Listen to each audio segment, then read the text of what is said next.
અંકલેશ્વર શહેરમાં 3 સ્થળે શ્રીજીના વિસર્જન માટે પાલિકાએ બનાવેલ કૃત્રિમ કુંડમાં 5 નદીઓના જળ અર્પણ કરી વિસર્જનનો આરંભ કરાયો। આવતીકાલે અનંત ચૌદસ નિમિત્તે અંકલેશ્વર શહેરમાંથી પીઓપી અને ઇકો ફ્રેન્ડલી ગણેશ પ્રતિમાઓના વિસર્જન માટે અંકલેશ્વર નગરપાલિકા દ્વારા 3 સ્થળે કૃત્રિમ કુંડનું નિર્માણ કરવામાં આવ્યું છે।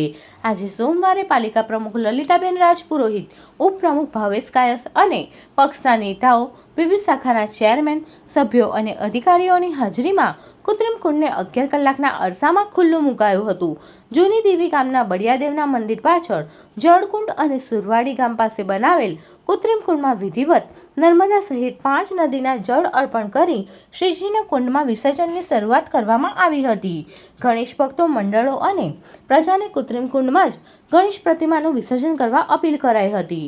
જૂની દેવી ગામના બળિયાદેવના મંદિર પાછળના તળાવમાં 5 ફૂટ અને જળકુંડમાં 10 ફૂટ, જ્યારે 10 ફૂટથી વધુ ઊંચી પ્રતિમાઓનું સુરવાડી ગામ પાસેના કૃત્રિમ કુંડમાં વિસર્જન કરી શકાશે। આજ રોજ નગરપાલિકા દ્વારા 3 કૃત્રિમ કુંડનું આયોજન કરવામાં આવ્યું છે। આમાં નગરજનોને હું અપીલ કરું છું કે વધુથી વધુ यहाँ વિસર્જન થાય ને આ જગ્યા 3 પવિત્ર નદીઓનું પાણી લાવીને હવન પૂજા કરીને આ પવિત્ર કુંડ બનાવવામાં આવ્યું છે। Subscribe now and press the bell icon. Never miss an update.